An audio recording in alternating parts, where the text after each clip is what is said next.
നമസ്കാരം, ഏവർക്കും pre market റിപ്പോർട്ട്സുകളിലേക്ക് സ്വാഗതം. ഇന്ന് ഏപ്രിൽ 13. അങ്ങനെ ഇന്ന് നമ്മൾ ഈ മാസത്തെ രണ്ടാമത്തെ ആഴ്ചയിലേക്ക് കടക്കുകയാണ്.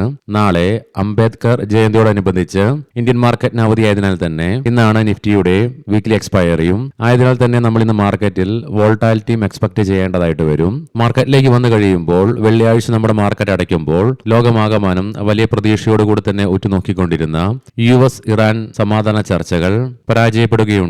അതിന്റെ ഒരു പ്രതിഫലനം ഇന്ന് രാവിലെ വ്യാപാരം പുനരാരംഭിച്ച ഗ്ലോബൽ മാർക്കറ്റിൽ പ്രതിഫലിക്കുന്നുണ്ട്. താനും യുഎസിലെ ഡോ ജോൺസ് ഫ്യൂച്ചറിലും ഇന്ത്യയുടെ ഗിഫ്റ്റ് നിഫ്റ്റിയിലൊക്കെ ശക്തമായ ഇടിവാണ് നിലവിൽ അനുഭവപ്പെടുന്നതും. കൂടാതെ ബ്രെന്റ് ക്രൂഡിന്റെ വിലയിൽ 7.4%, ക്രൂഡ് ഓയിലിന്റെ വിലയിൽ 8% ഉയർച്ചയാണ് അനുഭവപ്പെടുന്നതും. അവയെക്കുറിച്ചൊക്കെ വിശദമായി തന്നെ നമുക്ക് ഈ വീഡിയോയിൽ പരിശോധിക്കാം. ചർച്ചകൾ പരാജയപ്പെടുന്ന സാഹചര്യത്തിൽ ഹോർമോസിൽ US നാവിക ഉപരോധം ആരംഭിക്കുമെന്ന് US പ്രസിഡന്റ് ഡൊണാൾഡ് ട്രംപ് പറഞ്ഞു.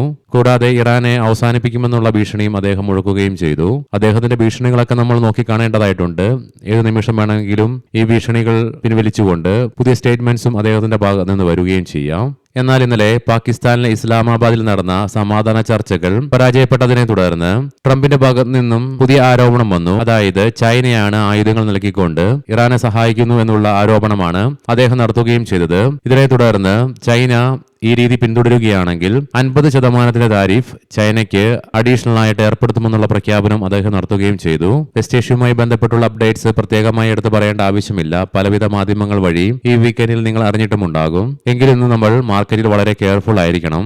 ഇനി നമ്മുടെ മാർക്കറ്റിലേക്ക് വന്നു കഴിയുമ്പോൾ ICIC Prudential asset management company, just dial, Swaraj engines, continental controls, India bank housing തുടങ്ങിയ സ്റ്റോക്കുകൾ ഇന്ന് അവയുടെ ക്വാർട്ടർ 4 ഏർണിംഗ്സുകൾ പ്രസിദ്ധീകരിക്കും. ഇന്ന് ഇന്ത്യയിൽ നിന്നും വൈകുന്നേരം നമ്മുടെ മാർക്കറ്റ് അടച്ചതിന് ശേഷം വൈകുന്നേരം 4 മണിയോടുകൂടി മാർച്ച് മാസത്തെ ഇയർ ഓൺ ഇയർ ബേസിസിലും മന്ത് ഓൺ മന്ത് ബേസിസിലുമുള്ള ഇൻഫ്ലേഷൻ ഡാറ്റയുടെ റിസൾട്ട് ഉണ്ട്. ഇന്നത്തെ പ്രധാനപ്പെട്ട ഗ്ലോബൽ ഇവന്റിൽ വൈകുന്നേരം 7:30 യുഎസിൽ നിന്നും മാർച്ച് മാസത്തെ എക്സിസ്റ്റിംഗ് ഹോം സെയിൽസ് ഡാറ്റയുടെ റിസൾട്ടും റിലീസും നടക്കാനുണ്ട്. ലീഡിംഗ് ആയ ADR സ്റ്റോക്സിൽ HDFC ബാങ്ക് ADRന് നേരിയ നഷ്ടത്തോടുകൂടി വ്യാപാരം അവസാനിപ്പിക്കേണ്ടി വന്നപ്പോൾ ഇൻഫോസിസ് ADRന് 3.5%, വിപ്രോ ADRന് 4% നഷ്ടത്തോടുകൂടി തന്നെ വ്യാപാരം അവസാനിപ്പിക്കേണ്ടതായിട്ടും വന്നു. അതേസമയം ആക്സിസ് ബാങ്കിന് 2%, ICIC ബാങ്ക് ADRന് 1%, ഡോക്ടർ റെഡ്ഡീസ് ലാബിന് 4%-ലേറെയും നേട്ടത്തോടുകൂടി വ്യാപാരം അവസാനിപ്പിക്കുവാനുമായി. ഇനി ഇന്നത്തെ നമ്മുടെ മാർക്കറ്റിലേക്ക് സ്പെസിഫിക് ആയിട്ട് വന്നു കഴിയുമ്പോൾ അനലിസ്റ്റുകളുടെയും എക്സ്പേർട്ടുകളുടെയും അഭിപ്രായങ്ങൾ പ്രകാരം 24,000 എന്ന സൈക്കോളജിക്കൽ ലെവലിന് മുകളിലായിട്ട് നിഫ്റ്റിക്ക് നിലനിൽക്കുവാൻ സാധിക്കുകയാണെങ്കിൽ തുടർന്ന് 24,300 എന്ന ലെവലിൽ ഇമ്മീഡിയറ്റ് റെസിസ്റ്റൻസ് ഒരുപക്ഷെ നേരിട്ടേക്കാം. ആയതിനാൽ തന്നെ ഈ ലെവൽ അതിശക്തമായി മറികടന്നുകൊണ്ട് ഈ ലെവലിന് മുകളിലായിട്ട് നിലനിന്നെങ്കിൽ മാത്രമേ നിഫ്റ്റിക്ക് മുന്നോട്ടൊരു പ്രയാണം സാധ്യമാവുകയുള്ളൂ. എന്നാൽ അതേസമയം 23,800 എന്ന ലെവൽ ഡൗൺ സൈഡിലേക്ക് ഇമ്മീഡിയറ്റ് സപ്പോർട്ട് ആണെങ്കിലും 23,500 എന്ന ലെവൽ ക്രൂഷ്യലുമാണ്. ആയതിനാൽ തന്നെ ഇന്ന് നിഫ്റ്റിക്ക് 23,500 എന്ന ലെവൽ ബ്രേക്ക് ചെയ്യേണ്ടതായിട്ട് വന്നാൽ ഒരുപക്ഷെ സെല്ലിംഗ് പ്രഷറും വർദ്ധിച്ചേക്കാം. പ്രത്യേകം ശ്രദ്ധിക്കുക, ഇത് ട്രേഡ് റെക്കമെൻഡേഷൻ അല്ല, അനലിസ്റ്റുകളുടെയും എക്സ്പേർട്ടുകളുടെയും അഭിപ്രായങ്ങൾ മാത്രമാണ്. എഡ്യൂക്കേഷൻ പർപ്പസിനു വേണ്ടിയിട്ടാണ് ഈ ലെവലുകൾ വിശദീകരിക്കുകയും ഉണ്ടായത്. മാത്രമല്ല ഇന്ന് മാർക്കറ്റ് ടെക്നിക്കലി വർക്ക് ചെയ്യാനുള്ള സാധ്യതകൾ വളരെ വിരളമാണ്. കഴിഞ്ഞ ദിവസത്തെ US ഇറാൻ ചർച്ചകൾ പരാജയപ്പെട്ടതിനെ തുടർന്ന്. അതുകൊണ്ട് തന്നെ ഇന്ന് മാർക്കറ്റ് ഒരുപക്ഷെ വൈകാരികമായി തന്നെ റിയാക്ട് ചെയ്യാനും ഇടയുണ്ട്. ഗ്ലോബൽ മാർക്കറ്റിലേക്ക് വന്നു കഴിയുമ്പോൾ യുഎസിലെ ഡോ ജോൺസ് ഫ്യൂച്ചർ 0.25% അഥവാ 358 പോയിന്റുകളുടെ നഷ്ടത്തിലാണ് ഇന്ന് വ്യാപാരം പുനരാരംഭിച്ചിരിക്കുന്നത്. യൂറോപ്യൻ മാർക്കറ്റ്സിൽ UK മാർക്കറ്റിനും ജർമ്മൻ മാർക്കറ്റിനും നേരിയ നഷ്ടത്തോടുകൂടി വ്യാപാരം അവസാനിപ്പിക്കേണ്ടി വന്നപ്പോൾ ഫ്രാൻസ് മാർക്കറ്റിന് നേരിയ നേട്ടത്തോടുകൂടി വ്യാപാരം അവസാനിപ്പിക്കുവാനുമായി ഇന്ന് രാവിലെ വീണ്ടും വ്യാപാരം പുനരാരംഭിച്ച ഗിഫ്റ്റ് നിഫ്റ്റിയിൽ നിന്നും 293 പോയിന്റുകളുടെ അഥവാ 1.25% ഇടിവാണ് അനുഭവപ്പെടുന്നത്.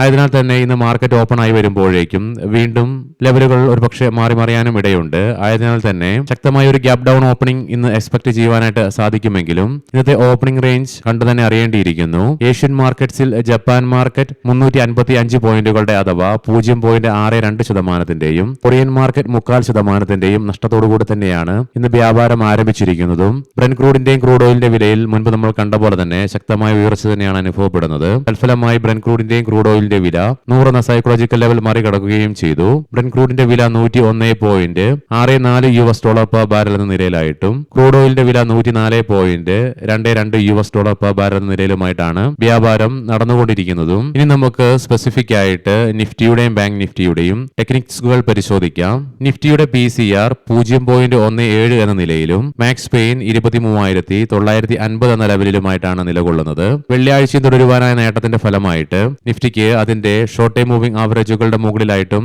വ്യാപാരം അവസാനിപ്പിച്ച് തുടരുവാനുമായി RSIയിലും ഉയർച്ച രേഖപ്പെടുത്തിയതിനെ തുടർന്ന് 54.24 എന്ന ലെവലിലേക്ക് എത്തിച്ചേരുകയും ചെയ്തു. വീക്കിലി ഓപ്ഷൻസ് ഡാറ്റ പ്രകാരം 24,500 എന്ന സ്ട്രൈക്കിലാണ് കോൾ സൈഡിൽ ഏറ്റവും കൂടുതൽ ഓപ്പൺ ഇൻട്രസ്റ്റ് കാണുവാനായിട്ട് സാധിക്കുക. അതേ സ്ട്രൈക്കിൽ തന്നെയാണ് ഏറ്റവും കൂടുതൽ കോൾ റൈറ്റിംഗും നിലവിൽ കാണുന്നത്. 24,000 എന്ന സ്ട്രൈക്കിലാണ് പുട്ട് സൈഡിലേക്ക് ഏറ്റവും കൂടുതൽ ഓപ്പൺ ഇൻട്രസ്റ്റ് കാണുവാനായിട്ട് സാധിക്കുക.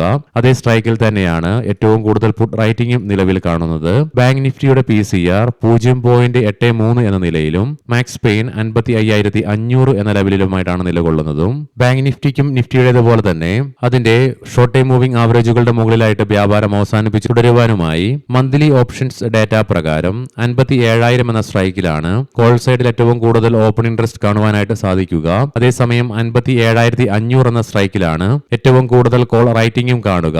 55,000 എന്ന സ്ട്രൈക്കിലാണ് ഏറ്റവും കൂടുതൽ ഓപ്പൺ ഇൻട്രസ്റ്റ് പുട്ട് സൈഡിലേക്ക് കാണുവാൻ സാധിക്കുന്നതെങ്കിലും 56,000 എന്ന സ്ട്രൈക്കിലാണ് ഏറ്റവും കൂടുതൽ പുട്ട് റൈറ്റിംഗ് നിലവിൽ കാണുന്നതും. ഇനി നമുക്ക് ഇന്നത്തെ ചില പ്രധാനപ്പെട്ട സ്റ്റോക്കിംഗ് ന്യൂസുകൾ പരിശോധിക്കാം. മുൻകൂട്ടി ഓർമ്മിപ്പിച്ചുകൊള്ളട്ടെ, ഇത് ഒരു ബൈ ഓർ സെൽ റെക്കമെൻഡേഷൻ അല്ല.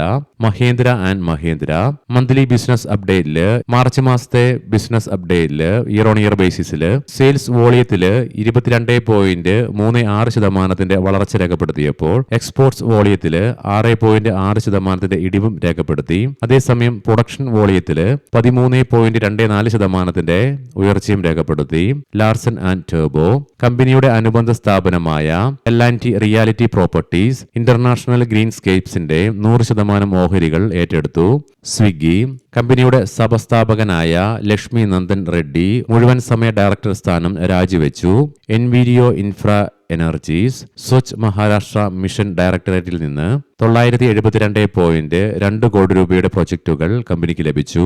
മഹാനഗർ ഗ്യാസ് ഏപ്രിൽ 30 മുതൽ തുടർച്ചയായ 5 വർഷത്തേക്ക് ശ്രീ പ്രവീൺ കുമാർ ശ്രീവാസ്തവയെ കമ്പനിയുടെ മാനേജിംഗ് ഡയറക്ടറായിട്ട് നിയമിച്ചു. കൃഷ്ണ ഡിഫൻസ് ഏപ്രിൽ 11 മുതൽ പ്രാബല്യത്തിൽ വരുന്ന തരത്തിൽ ശ്രീ മനീഷ് ഷായെ കമ്പനിയുടെ ചീഫ് ഫിനാൻഷ്യൽ ഓഫീസറായിട്ടും കീ മാനേജറിയൽ പേഴ്സണലായും ബോർഡ് നിയമിച്ചു. വാക്രഞ്ചി ലൈഫ് ഇൻഷുറൻസ് പരിഹാരങ്ങൾ വാഗ്ദാനം ചെയ്യുന്നതിനായി കമ്പനി ഇന്ത്യ ഫസ്റ്റ് ലൈഫ് ഇൻഷുറൻസ് കമ്പനിയുമായി തന്ത്രപരമായ കോർപ്പറേറ്റ് പങ്കാളിത്തം പ്രഖ്യാപിച്ചു. ടോറന്റ് ഫാർമസ്യൂട്ടിക്കൽസ് കമ്പനിയുടെ ബിലേഷ്പൂരിലെ ഓങ്കോളജി ഫെസിലിറ്റിയിൽ US FDA നടത്തിയ പരിശോധനയിൽ ഒരു നിരീക്ഷണവും നടത്തിയില്ല. ഗുജറാത്ത് സ്റ്റേറ്റ് പെട്രോനെറ്റ് 2024-25 വർഷത്തേക്കുള്ള നികുതി കണക്കുകൂട്ടലുകളിലെ വിലയിരുത്തിയ വരുമാനം 1,683 കോടി രൂപയിൽ നിന്ന് 1,435 കോടി രൂപയായി പരിഷ്കരിച്ചുകൊണ്ട് ഗാന്ധിനഗറിലെ ആദായ നികുതി വകുപ്പിൽ നിന്ന് കമ്പനിക്ക് ഒരു തിരുത്തൽ ഉത്തരവ് ലഭിച്ചു. മുത്തൂറ്റ് ഫൈനാൻസ് 2025-26 സാമ്പത്തിക വർഷത്തേക്ക് ഓഹരി ഒന്നിന് 30 രൂപയുടെ ഇൻട്രീം ഡിവിഡൻഡ് നൽകുവാൻ ബോർഡ് അംഗീകാരം നൽകി. ഏവർക്കും നല്ലൊരു ട്രേഡിംഗ് ദിനം ആശംസിക്കുന്നു. വൈകുന്നേരം പോസ്റ്റ് മാർക്കറ്റ് റിപ്പോർട്ട്സുമായി കണ്ടുമുട്ടാം. നന്ദി, നമസ്കാരം.